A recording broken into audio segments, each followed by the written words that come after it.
प्रधानमंत्री नरेंद्र मोदी ने उत्तर प्रदेश के साहिबाबाद से आज देश की पहली क्षेत्रीय रेल रैपिडेक्स को रवाना किया।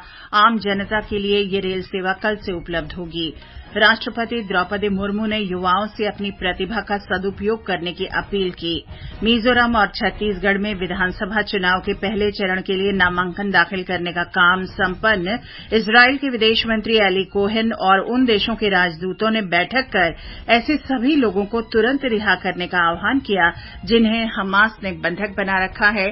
संयुक्त राष्ट्र विश्व पर्यटन संगठन द्वारा गुजरात के कच्छ जिले के धोरडो गांव को सर्वश्रेष्ठ पर्यटन गांव का पुरस्कार मिलने पर वैश्विक सराहना मिली है और बेंगलुरु में आईसीसी क्रिकेट विश्व कप में ऑस्ट्रेलिया ने पाकिस्तान के सामने जीत के लिए 368 रन का लक्ष्य दिया।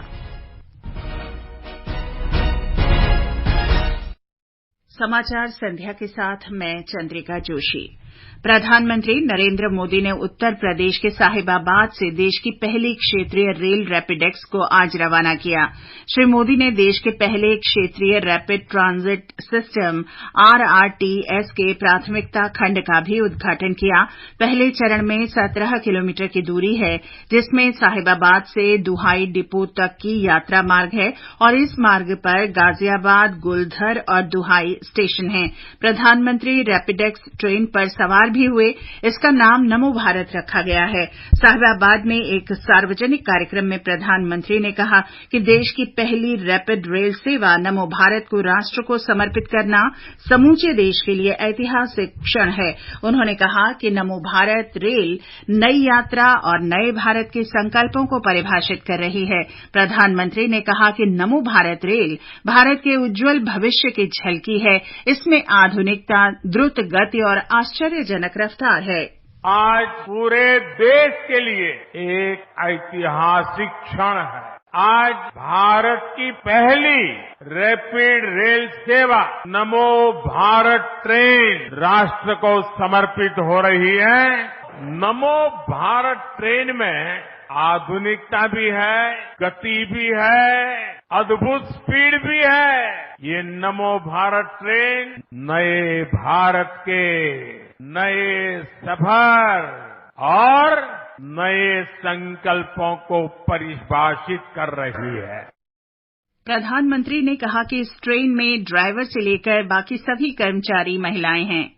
इस नई ट्रेन में ड्राइवर से लेकर तमाम कर्मचारी महिलाएं हैं। हमारे देश की बेटियां हैं। ये भारत की नारी शक्ति के बढ़ते कदम का प्रतीक है। प्रधानमंत्री ने कहा कि देश में बुनियादी सुविधाओं के विकास में नागरिक सुविधाओं पर सर्वाधिक ध्यान दिया जा रहा है।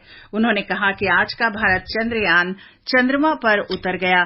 देश ने G20 के शानदार कार्यक्रम आयोजित किए। एशियाई खेलों में भारत ने 100 से अधिक पदक जीते, अपनी 5G की क्षमताएं विकसित की और इसे देश के कोने कोने तक ले जाया गया है। उत्तर प्रदेश के मुख्यमंत्री योगी आदित्यनाथ ने कहा कि वंदे भारत ट्रेन ने देश को नए भारत की झलक दिखाई और आज देश के सर्वाधिक जनसंख्या वाले उत्तर प्रदेश में हम बुनियादी ढांचे का नया रूप देख रहे हैं। इस रेलगाड़ी का डिजाइन इस प्रकार से तैयार किया गया है कि ये 180 किलोमीटर प्रति घंटे की रफ्तार से चल सकती है। ये रेल सेवा आम जनता के लिए कल से उपलब्ध होगी। राष्ट्रपति द्रौपदी मुर्मू ने युवाओं से अपील की है कि वे अपनी प्रतिभा का सदुपयोग करेंगे। बिहार के गया में केंद्रीय विश्वविद्यालय के दीक्षांत समारोह को संबोधित करते हुए राष्ट्रपति ने कहा कि शिक्षा और ज्ञान से युवा सभी क्षेत्रों में बड़ी भूमिका निभा सकते हैं।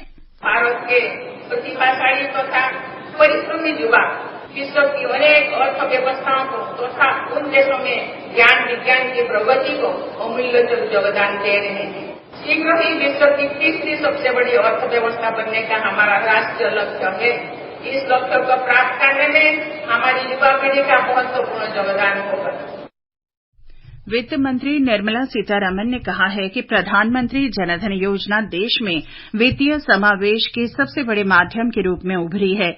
उन्होंने कहा कि जनधन खातों ने कोविड-19 महामारी के दौरान गरीबों के खाते में सीधे पैसा भेजने में महत्वपूर्ण भूमिका निभाई।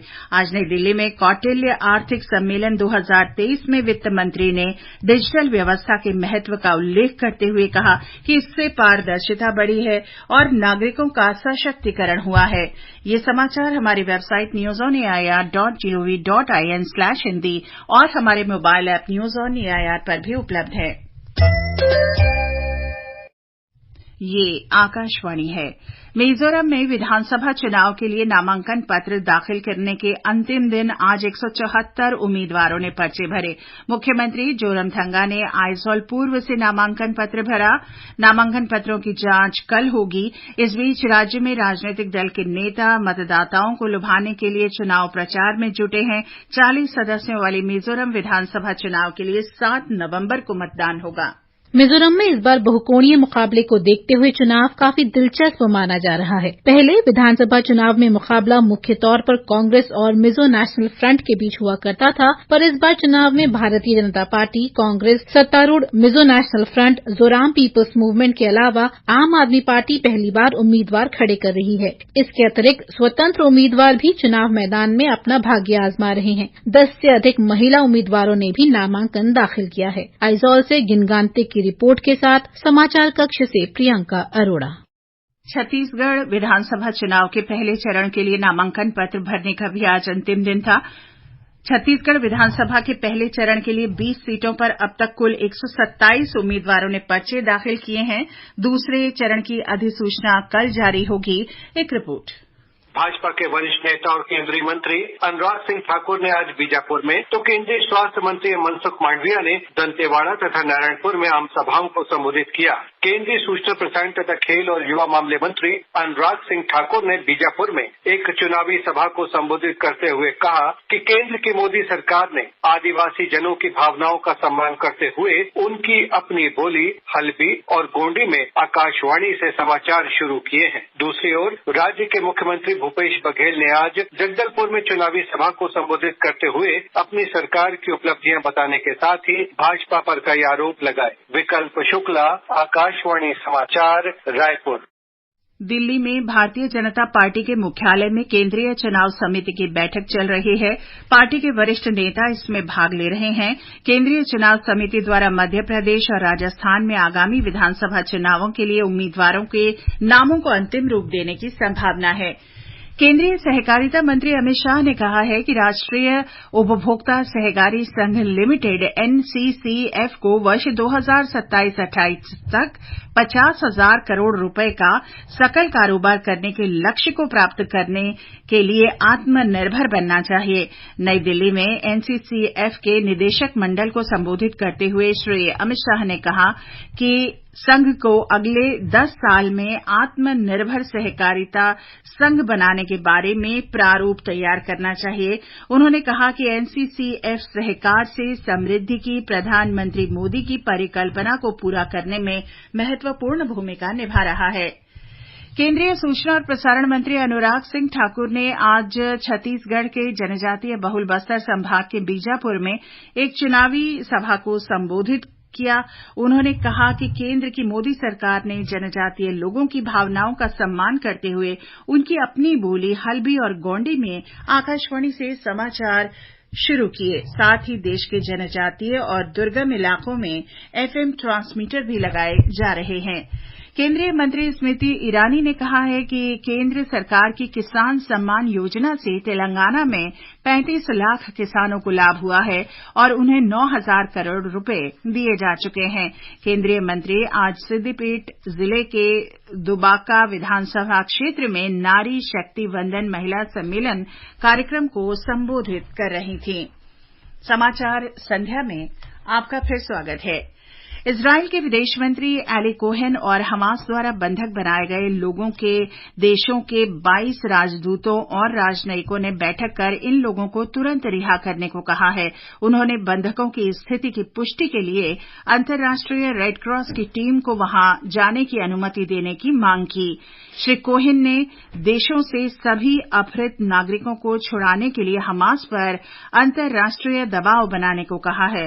बैठक में पेरू, तंजानिया, रूस, रोमानिया, पुर्तगाल, Argentina, Philippines, Georgia, Sri Lanka, France, Mexico, Denmark, Hungary, Austria, Ethiopia, Serbia, Colombia, Italy, Thailand, Canada, Netherlands, Poland और यूरोपीय संघ ने भाग लिया। संयुक्त राष्ट्र महासचिव एंटोनियो गुतेरेश गाजा में सहायता पहुंचाए जाने की स्थिति को देखने के लिए आज मिस्र और गाजा पट्टी के बीच रफा सीमा क्रॉसिंग गए। श्री गुतेरेश ने कहा कि संयुक्त राष्ट्र ट्रकों से जल्द गाजा पहुंचाए जाने के मद्देनजर मिस्र, इजराइल और अमेरिका सहित सभी पक्षों के संपर्क में है। विदेश मंत्रालय ने भारत में कनाडा के राजनयिकों की अधिक संख्या तथा भारत के अंदरूनी मामलों में उनके लगातार हस्तक्षेप को देखते हुए दोनों देशों के बीच राजनयिकों की संख्या में समानता होने की बात कही है। मंत्रालय ने एक बयान में कहा है कि भारत इस संबंध में कार्यान्वयन के बारे में पिछले 1 महीने से कनाडा के संपर्क में है। मंत्रालय का कहना है कि राजनयिकों की संख्या में समानता लागू करने में भारत की कार्यवाही राजनयिक संबंधों के बारे में वियना संधि के अनुच्छेद 11 के भाग 1 के अनुरूप है। गगनयान मिशन की परीक्षण उड़ान कल श्रीहरिकोटा के अंतरिक्ष केंद्र से सुबह 8 बजे प्रक्षेपित की जाएगी। भारतीय अंतरिक्ष अनुसंधान संगठन इसरो ने कहा है कि सफल परीक्षण उड़ान के लिए तैयारी कर ली गई है। इसरो भविष्य में मानव को अंतरिक्ष में भेजने की तैयारी में है और इसे देखते हुए कल मानव रहित परीक्षण उड़ान महत्वपूर्ण मानी जा रही है। प्रधानमंत्री नरेंद्र मोदी ने संयुक्त राष्ट्र विश्व पर्यटन संगठन द्वारा गुजरात के कच्छ जिले के धोरडो गांव को सर्वश्रेष्ठ पर्यटन गांव का पुरस्कार मिलने पर सराहना की है। एक सोशल मीडिया पोस्ट में श्री मोदी ने कहा कि वे कच्छ में धोरडो की समृद्ध सांस्कृतिक विरासत और प्राकृतिक सुंदरता से बहुत उत्साहित हैं। ब्यौरा हमारी संवाददाता से। धोरडो कच्छ के महान रण में स्थित 1000 से कम आबादी वाला एक छोटा सा गांव है। जब तक तत्कालीन मुख्यमंत्री नरेंद्र मोदी जी ने इस गांव में रणोत्सव की शुरुआत नहीं की, तब तक इस सुंदर और विशाल सफेद रेगिस्तान की पर्यटन क्षमता पूरी तरह से अज्ञात थी। नवंबर से फरवरी के बीच आयोजित होने वाले इस रणोत्सव ने अकेले अपने दम पर धोरडो के पर्यटन को नई ऊंचाई पर पहुंचाया है और स्थानीय लोगों के आर्थिक उत्थान में बड़ी भूमिका निभाई है। 4 महीने तक चलने वाले इस उत्सव ने ग्रामीण लोगों को दुनिया के सामने अपने अद्वितीय प्राकृतिक और सांस्कृतिक संसाधनों, विभिन्न प्रकार के हस्तशिल्प, सांस्कृतिक विविधता, स्थानीय मूल्य और पाक परंपराओं को प्रदर्शित करने और संरक्षित करने में मदद की है। अपर्णा खुन, आकाशवाणी समाचार, अहमदाबाद। केंद्रीय ग्रामीण विकास मंत्री गिरिराज सिंह ने कहा है कि सरकार इस वर्ष के अंत तक 2 करोड़ लखपति दीदी तैयार करने के लक्ष्य को हासिल करने का पूरा प्रयास कर रही है। उन्होंने आज नई दिल्ली में विश्वास व्यक्त किया कि 2029 तक देश में 10 करोड़ लखपति दीदी बन जाएंगी। आईसीसी क्रिकेट विश्व कप में बेंगलुरु में ऑस्ट्रेलिया ने पाकिस्तान को 368 रन का लक्ष्य दिया है। ताजा समाचार मिलने तक पाकिस्तान ने 30 ओवर में 3 विकेट पर 200 रन बना लिए हैं। आज दुर्गा पूजा का 6ठा दिन है। ये उत्सव पश्चिम बंगाल में धूमधाम के साथ मनाया जा रहा है। प्रधानमंत्री मोदी ने नवरात्र के 6ठे दिन सभी श्रद्धालुओं के लिए मां कात्यायनी के आशीर्वाद की कामना की है। एक सोशल मीडिया पोस्ट में उन्होंने देवी के प्रार्थना गीत को साझा किया। वन्दे वाञ्छित मनोरथार्थ चन्द्रार्धकृत शेखरा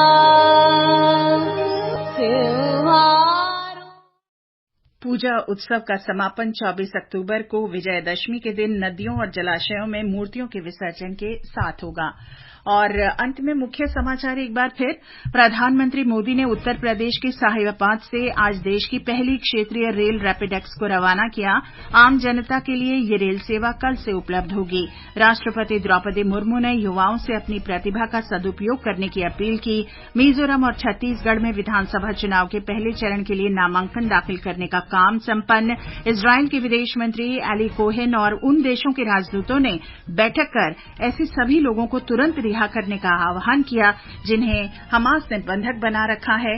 संयुक्त राष्ट्र विश्व पर्यटन संगठन द्वारा गुजरात के कच्छ जिले के धोरडो गांव को सर्वश्रेष्ठ पर्यटन गांव का पुरस्कार मिलने पर वैश्विक सराहना मिली है और बेंगलुरु में आईसीसी क्रिकेट विश्व कप में ऑस्ट्रेलिया ने पाकिस्तान के सामने जीत के लिए 368 रन का लक्ष्य दिया है। इसके साथ ही समाचार संध्या का ये अंक समाप्त हुआ। नमस्कार।